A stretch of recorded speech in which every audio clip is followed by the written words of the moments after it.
துலாம் ராசி அன்பர்களுக்கு இந்த பரிகாரம் உடனடியா உங்க வாழ்க்கையில மிகப்பெரிய மாற்றத்தையும் திருப்பு முனையையும் ஏற்படுத்தும். உங்க பிரச்சனைகளை தீர்க்க இந்த பரிகாரம் 100% இல்ல 200% உபயோகமா இருக்கும். நிறைய பயனுள்ள தகவல்கள் இந்த வீடியோல கொடுத்திருக்கோம்.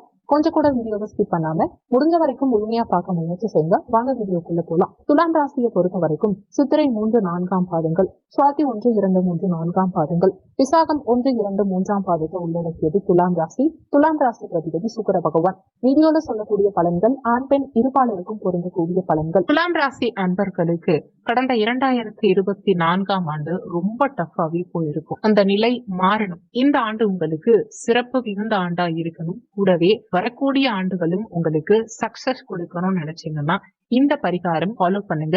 நிச்சயமா மாற்றம் சிறப்பாகவே இருக்கும். இந்த பரிகாரம் பண்றதுக்கு நீங்க கோவிலுக்கு போகணுங்கிற அவசியம் கிடையாது. வீட்டில இருந்தே பண்ணலாம். உலகெங்கும் நீங்க எங்க இருந்தாலும் சரி, நீங்க பேச்சுலரா இருக்கீங்க, ரூம் எடுத்து தங்கி இருக்கீங்கன்னா கூட அங்க இருந்தே பண்ணலாம். இந்த பரிகாரம் செய்யறதுக்கு முதல்ல 3 1 ரூபாய் நாணயம் எடுத்துக்கங்க. முதல்ல ஃபர்ஸ்ட் 1 ரூபாய் நாணயத்தை எடுத்துக்கிட்டு, ஆண்களா இருந்தா உங்க குலதெய்வத்தை நினைச்சுக்கோங்க. பெண்களா இருந்தா தாய் வழி குலதெய்வம், தந்தை வழி குலதெய்வம், கணவன் வழி குலதெய்வம், 3 குலதெய்வத்தையும் மனதார வேண்டிக்கிட்டு ஒரு மஞ்சள் நிற துணி எடுத்து அந்த 1 ரூபாய் நாணயத்தை மஞ்சள் நிற துணியில முடிஞ்சு வைங்க. இந்த 1 ரூபாய் நாணயத்தை முடிஞ்சு வைக்கும் போது உங்களுடைய பணம் சம்பந்தப்பட்ட பிரச்சனைகள் சரியாகணும்னு மனதார வேண்டிக்கோங்க.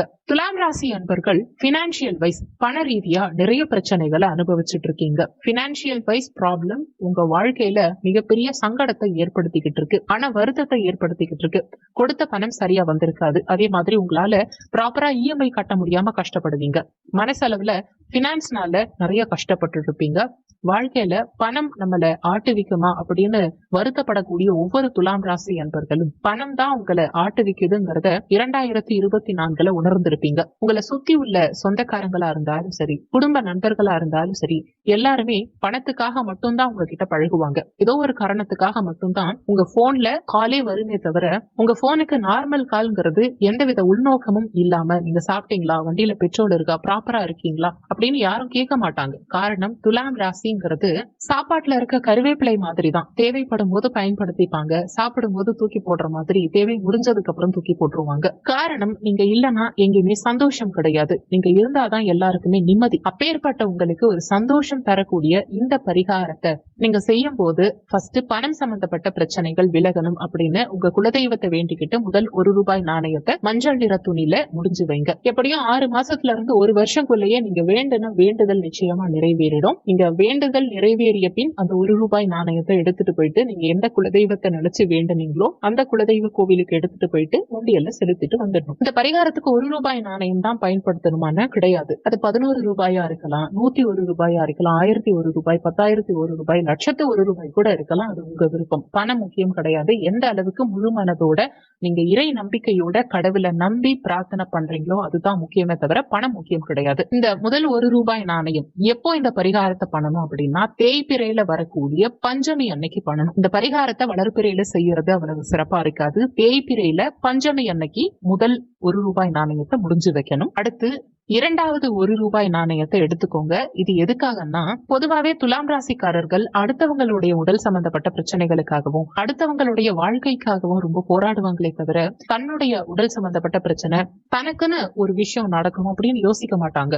தனக்கு கிட்னி ப்ராப்ளம் இருக்கு, இல்ல ஸ்கின் ப்ராப்ளம் ஏன் வருது, ஹார்ட் சம்பந்தமான ப்ராப்ளம் ஏன் வருது, அதிகமா உடல் உபாதைகள் ஏன் வருது அப்படின்னு பெருசா யோசிக்க மாட்டாங்க. உடல் உபாதை வருதுன்னு தெரியும், நிறைய மாத்திரை போடுவாங்க, சிரப் குடிப்பாங்க, ஏதோ ஒரு விஷயம் பண்ணிக்கிட்டு அவங்க கேஷுவலா வேலைக்கு போவாங்க. அவங்க வாழ்க்கை ஓட்டம் நிக்க கூடாது, லீவ் போடக்கூடாது. ஆனா தன்னை பற்றிய கவலையும் சிந்தனையும் இருக்கணும்னு எல்லாரும் நினைப்பாங்க இல்லையா? ஆனா இவங்களுக்கு இருக்காது. ஹெல்த்தியா இருக்கணும், ஆயுள் சம்பந்தப்பட்ட பிரச்சனைகள் ஏற்படக்கூடாது. முக்கியமா மனசளவுல தைரியம்ங்கிறது செல்ஃபா உங்களுக்கு குறைஞ்சிடக்கூடாது. அதே மாதிரி உங்களால யாருக்கும் தேவையில்லாத பிரச்சனையும் சங்கடமும் வரக்கூடாது. யாராலையும் தேவையில்லாத பிரச்சனை உங்க வாழ்க்கையில ஏற்பட்டுறக்கூடாது. எந்த ஒரு அசிங்கங்கள் அவமானங்களையும் 2025 உங்களுக்கு வந்துடக்கூடாது அப்படின்னு உங்களுக்காக, உங்களுடைய உடல் நலத்துக்காக, உங்களுடைய மனநலத்துக்காக வேண்டிக்கிட்டு இந்த 2வது 1 ரூபாய் நாணயத்தை மஞ்சள் நிற துணியில முடிஞ்சு வைங்க. இது உங்க இஷ்ட தெய்வத்தை நினைச்சு பண்ணணும். முதல் 1 ரூபாய் நாணயம் குலதெய்வத்தை நினைச்சு, அடுத்து இரண்டாவது ரூபாய் நாணயம் உங்க இஷ்ட தெய்வம். அது என்ன தெய்வமா வேணா இருக்கலாம். காளியா இருக்கலாம், முருகனா இருக்கலாம், சிவனா இருக்கலாம், அம்பிகையா இருக்கலாம், வராகியா இருக்கலாம்,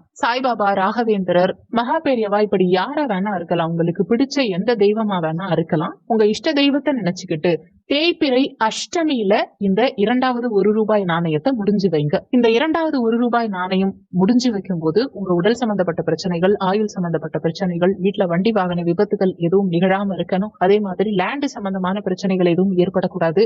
சகோதர வழியில பிரச்சனைகள் ஏற்படக்கூடாது. உங்களுக்கு தேவையில்லாத அலுவலக அசிங்கங்கள், அவமானங்கள் ஏற்படக்கூடாது. இந்த மாதிரி விஷயங்கள் எல்லாம் நீங்க வேண்டிக்கிட்டு இந்த இரண்டாவது ரூபாய் நாணயத்தை முடிஞ்சு வைங்க. தேய்பிறை அஷ்டமியில எந்த நேரமா வேணா இருக்கலாம். காலையில, மதியம், ஈவினிங் எப்ப வேணா இருக்கலாம். இந்த காயினையும் அதே மாதிரிதான் உங்க வேண்டுதல் நிறைவேறிய பின் எந்த தெய்வத்தை நினைச்சு நீங்க வேண்டுனீங்களோ அந்த தெய்வத்துடைய ஆலயம் சென்று அந்த நாணயத்தோட ஒரே ஒரு வாசனை மிகுந்த மலர் வச்சு உண்டியல்ல நீங்க செலுத்திட்டு வந்துருங்க. ஒரு சிலர் திருப்பதி பெருமாளுக்கு நினைச்சு வேண்டி இருப்பீங்க. ஆனா அங்க போக முடியாத சூழல் இருக்கு, ரொம்ப தூரமா இருக்கு, நான் பக்கத்துல இருக்க வேற ஒரு பெருமாள் கோவில்ல இந்த காயினை நான் செலுத்திடுறேன் அப்படின்னு பண்ணக்கூடாது.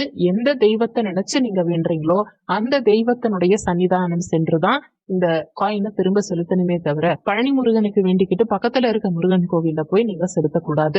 அடுத்து மூன்றாவது ரூபாய் நாணயத்தை எடுத்துக்கோங்க. இந்த மூன்றாவது ரூபாய் நாணயம் முடிஞ்சு வைக்கும் போது உங்களுக்குன்னு பர்சனலா நிறைய பிரச்சனைகள் இருக்கும். துலாம் ராசி அன்பர்களுக்கு பிரச்சனைக்கா பஞ்சம். திருமண வாழ்க்கையில நிறைய பிரச்சனைகள் இருக்கும். தன்னுடைய கணவனோ மனைவியோ வேறு ஒரு நபரோட கூட பழகலாம். இல்ல ஒரு திருமணம் ஃபெயிலியர் ஆகலாம். அதே மாதிரி உங்க வாழ்க்கையில குழந்தை பாக்கியம், புத்திர பாக்கியம்ங்கிறது ஏற்படாம கூட இருக்கலாம். ஒரு சிலருக்கு தேவையில்லாத விபரீத நோய்கள் ஏற்படலாம், விபரீத பிரச்சனைகள் ஏற்படலாம், உள்ளுக்குள்ள பயம் ஏற்படலாம். உங்களுக்கு புதுசா ஒரு வியாதி வர மாதிரி புதுசா பிரச்சனை ஆரம்பிச்சுட்டு இருக்கும். அது யார்கிட்ட இருந்து வரும்னா துலாம் ராசிக்காரர்கள் கிட்ட இருந்து தான் வரும். இந்த மாதிரி பலவிதமான பிரச்சனைகளுக்கு ஒரு சுமூகமான தீர்வு, ஒரு நியாயமான கோரிக்கையை வேண்டுதலா வைக்கலாம்.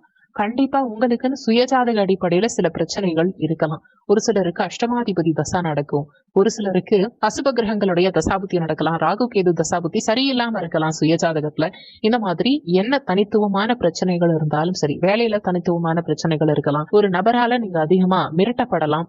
உங்களால எவ்வளவு முயற்சி பண்ணாலும் சக்சஸ் பார்க்க முடியல, அடுத்தடுத்து தோல்வி நீங்க சந்திச்சுட்டே இருக்கீங்க. இந்த மாதிரி என்ன பிரச்சனை இருந்தாலும் சரி, அந்த பிரச்சனைய சரி பண்ணணும்னு வேண்டிக்கிட்டு இந்த மூன்றாவது ரூபாய் நாணயத்தை நீங்க முடிஞ்சு வைக்கணும். உங்க வாழ்க்கையில சொல்ல முடியாத ஏதாவது பிரச்சனை இருக்கலாம், மத்தவங்க கிட்ட சொல்ல முடியாத அளவுக்கு. அந்த மாதிரி பிரச்சனைகளை வேண்டிக்கிட்டு இந்த மூன்றாவது ரூபாய் நாணயத்தை முடிஞ்சு வைங்க. இது தேய்பிறையில வரக்கூடிய முதல் வெள்ளிக்கிழமை அன்னைக்கு இந்த நாணயத்தை நீங்க முடிஞ்சு வைக்கணும். இப்போ முதல்ல பஞ்சமி திதி, இரண்டாவது அஷ்டமி திதி, மூன்றாவது தேய்பிறை முதல் வெள்ளிக்கிழமை இப்படிங்கிறது ஆர்டர் கிடையாது. முதல்ல இதை பண்ணணும், செகண்ட் இதை பண்ணணும், தேர்ட் இதை பண்ணணுங்கிற அவசியம் கிடையாது. இதை மாத்தி மாத்தி கூட பண்ணலாம். தேய்பிறை துவங்கி முதல்ல வெள்ளிக்கிழமை வருதுன்னா இதை பண்ணிடுங்க. அடுத்து அஷ்டமி திதி வருதுன்னா அதை முடிச்சிருங்க. கடைசியா பஞ்சமி திதி வருதுன்னா அது ஃபாலோ பண்ணிக்கோங்க. இது ஆர்டரா பண்ணணுங்கிற அவசியம் கிடையாது. எந்த மாதமா இருந்தாலும் சரி, தேய்பிறையில வரக்கூடிய முதல் வெள்ளிக்கிழமை அன்னைக்கு இந்த மூன்றாவது நாணயத்தை முடிஞ்சு வைங்க. இந்த மூன்றாவது நாணயத்தை மட்டும் இரவு நேரத்துல முடிஞ்சு வைக்கிறது ரொம்ப விசேஷம். அதாவது மாலை 6 மணிக்கு மேல இந்த மூன்றாவது நாணயம் தேய்பிறையில வரக்கூடிய முதல் வெள்ளிக்கிழமையில முடிஞ்சு வைக்கிறது விசேஷம். இந்த மூன்றாவது நாணயம் யாரை நோக்கி வேண்டணும் அப்படின்னா, ஒவ்வொருத்தவங்களுக்கும் உங்க ஊர்ல ஒரு எல்லை அம்மன், எல்லை தெய்வம் இருப்பாங்க இல்லையா, ஊரின் கடைசி தெய்வம். அதாவது நீங்க ஒரு ஊர்ல இருக்கீங்கன்னா அந்த ஊர்ல 4 திசைகளில் எந்த திசையை வேணா எடுத்துக்கலாம். அந்த திசையின் இறுதியில் இருக்கக்கூடிய கோவில். உதாரணத்துக்கு நீங்க இருக்கும் ஊர்ல கிழக்கு நோக்கி கடைசியா ஒரு விநாயகர் கோவில் இருக்கு அப்படின்னா அந்த விநாயகர் கோவில் நீங்க எல்லை தெய்வமா எடுத்துக்கலாம். எதுவும் இல்லைன்னா அந்த ஊருக்கு எல்லையா ஒரு ஆத்தங்கரை இருக்கும், அந்த ஆத்தங்கரை விநாயகரை எடுத்துக்கலாம், அரச மரத்து விநாயகரை எடுத்துக்கலாம், யார வேணா எடுத்துக்கலாம். இல்ல ஒரு சிலருக்கு நீங்க இருக்க ஊர்ல ஒரே ஒரு கோவில் மட்டும்தான் இருக்குன்னா அந்த கோவில் தெய்வத்தை கூட எடுத்துக்கலாம். அந்த எல்லை தெய்வத்தை நினைச்சு நீங்க இந்த மூன்றாவது ரூபாய் நாணயத்தை முடிஞ்சு வச்சு வேண்டுதல் நிறைவேறிய பின் அந்த நாணயத்தை எடுத்துட்டு போயிட்டு அந்த சுவாமியோடைய உண்டியல்ல செலுத்திட்டு வந்துருங்க. இந்த பரிகாரம் திடீர்னு உருவாக்கப்பட்ட பரிகாரம் எல்லாம் கிடையாது. உங்க பெரியவங்க கிட்ட, தாத்தா பாட்டி கிட்ட எல்லாம் கேட்டு பாருங்க. நிறைய பேர் இந்த பரிகாரத்தை பண்ணிருப்பாங்க. இதிகாச நூல்கள்லயும் இந்த பரிகாரம் குறிப்பிடப்பட்டிருக்கு. நம்ம முன்னோர்கள் வழி வழியா செஞ்சு பலன் பெற்ற ஒரு சிறப்பான பரிகாரம் இது. நிச்சயமா நீங்களும் செய்து பார்த்து பலன் பெறுங்க. ஏன்னா நிறைய பேர் இந்த பரிகாரங்களை எல்லாம் மறந்துட்டு அடுத்துன்னு எத்த தின்னா பித்தம் தெரியுங்கிற மாதிரி புதுசு புதுசா செஞ்சுக்கிட்டே இருக்காங்க. ஆனா பழமையான நம்ம முன்னோர்கள் செஞ்சு பலன் பெற்றதுனால இந்த பரிகாரத்தை நீங்களும் பண்ணி பாருங்க. அவசியம் 100% உங்களுக்கு ரிசல்ட் பாசிட்டிவா கிடைக்கும். சக்சஸ் நிச்சயம் இருக்கும். இந்த வீடியோ நிச்சயமா உங்களுக்கு பயனுள்ளதா இருந்திருக்கும். மற்றவங்களுக்கும் பயன்படணும்னு நினைச்சீங்கன்னா உங்க ஃப்ரெண்ட்ஸ் அண்ட் ரிலேட்டிவ்ஸ்க்கும் வீடியோவை ஷேர் பண்ணுங்க. அவங்க பயன்பெற்றா அந்த புண்ணியம் உங்களுக்கும் கிடைக்கும். இந்த வீடியோல உங்களுக்கு ஏதாவது சந்தேகம் இருந்தா கீழே இருக்க கமெண்ட் செக்ஷன்ல சொல்லுங்க. நன்றி. மற்றும் ஒரு நல்ல பதிவோடு மீண்டும் உங்களை சந்திக்கிறோம்.